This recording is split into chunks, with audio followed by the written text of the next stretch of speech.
Nice to have you with us. Thank you. It's nice to be here. I thought I was a TV redhead, and you are just completely kicking my ass right now. Beautiful hair. But you're a real redhead, aren't you? Well, yeah. I'm not. Oh, you're not? No. Okay. I'm a blonde.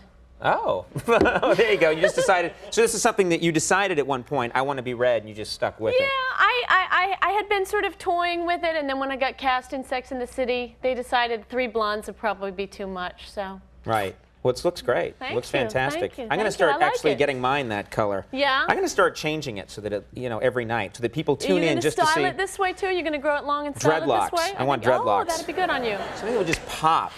Now, the last name Nixon. Nixon. I would think it's not the easiest last name. Yes. I was mocked for my first name, obviously, but yes. hard last name, I would think to have probably in the early 70s. Particularly at the time, exactly, when I grew up. Yeah, 1973, name of Nixon. You can't even mention your name without somebody cracking a joke. And my mother always said, that she grew up in the 40s with a father named Adolf, and then she lived through the 70s with a husband named Nixon. She just couldn't escape. Adolf Nixon. But now... That would be great if I got Adolf Nixon for Congress.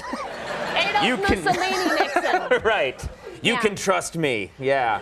But That'd be great. But now nobody even remembers Nixon. No one can even remember how to spell my name anymore. Wait a minute. No, they don't know that there's... They say, I say, what's your last name? Nixon. Is that N-I-C-K-S-O-N? What? Really? Out of sight, out of mind. Well, I think a lot of kids today, they don't even, anything before, like, the A-Team, they don't know. Yeah. I've noticed when I'm talking to kids, you're like, Jimmy Carter, whoa, what's that? I'm like, it was a movie, forget about it, don't worry about it. This is a very, and I mean this in the best of ways. It's I'm scared now. No, don't be afraid. Be afraid. Okay. No, it's a sexually explicit show that Yes. you do, and I think that's what a lot of people like about it. It's very honest. Yeah. You can go further than a lot of network shows. Is there ever anything that they took out because it went too far? Occasionally we do go too far, and we even stop ourselves. Yes. There was one time, actually, one of my favorite things that I've ever filmed. I was having sex with this character who played a detective who was like this gorgeous guy that I felt very overwhelmed to be going out with because he was so attractive. And I got a little drunk during our date because I was so nervous. And then we were actually having sex. And this is the part that they cut. We're having sex, and I've drunk too much, and I throw up all over him. Ooh. And it was so skillfully done by our prop department, too, because it was projectile. So they shot it from over here, and they had a hose, and I would just go, "Wah!" And Dinty Moore beef stew would come shooting out of my mouth. Well, first of all, some guys are into that, and second, the poor, I gotta say, would you throw up on me? The poor actor that I was acting with was not. It was like 5 in the morning. Yeah. The smell of the beef stew. He thought he'd signed on to do some sexy show. Well, that's also, he probably reads the script. His agent says, you're going to have a sex scene with Cynthia Nixon. He's like, great. He's and they not probably thinking didn't tell him. Beef stew. Yeah, shot Beef at you stew. at 40 miles an hour. No. When I see in movies when people have to vomit and they have the hose running up the side, and they always turn exactly profile, and then someone off stage hits a plunger and vomit comes out, I've always thought I'd love to get rigged up with that and just walk around the city shooting vomit at people. It would be, just like a really weird superhero who's stop thief. It was so much fun, I can't tell you. It was fun. Now, you have a daughter. How old is your daughter? I do. She's 4.5. Does she ever watch the show? She used to watch the show when she was little.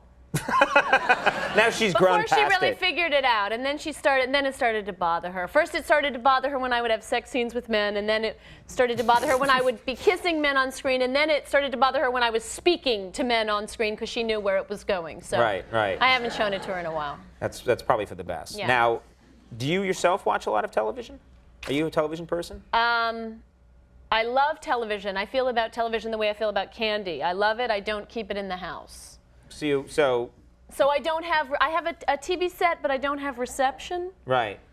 So you don't. Because I noticed when you walked out here tonight and shook my hand, the crowd couldn't hear, but you said, "It's nice to meet you, Mr. Koppel."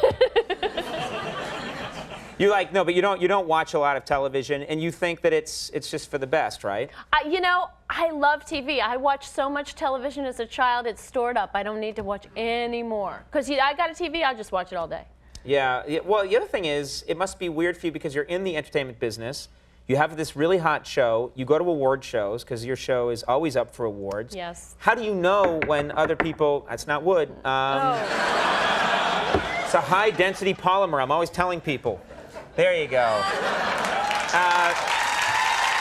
They just want to see me hit. But if you're out at these award shows, how do you know? It's very embarrassing. Who's like how a famous person is? I don't know who's the date, who's the famous person, who's the handler, who's the famous person. I was at a screening, the premiere of The Sopranos, the second season, and I complimented Lorraine Bracco's daughter. I said, "Oh, I love you on the show," and she was like, "I'm Lorraine's daughter. I'm not on the show." Oh wow, that's so yeah, weird. It's bad. So now I just keep my mouth shut. I just say, "Nice to meet you." You just have to always say to everybody, "I admire your work." Because even if you're talking to a plumber, they're like, "Why, thank you." I try. Just say, "I admire your work."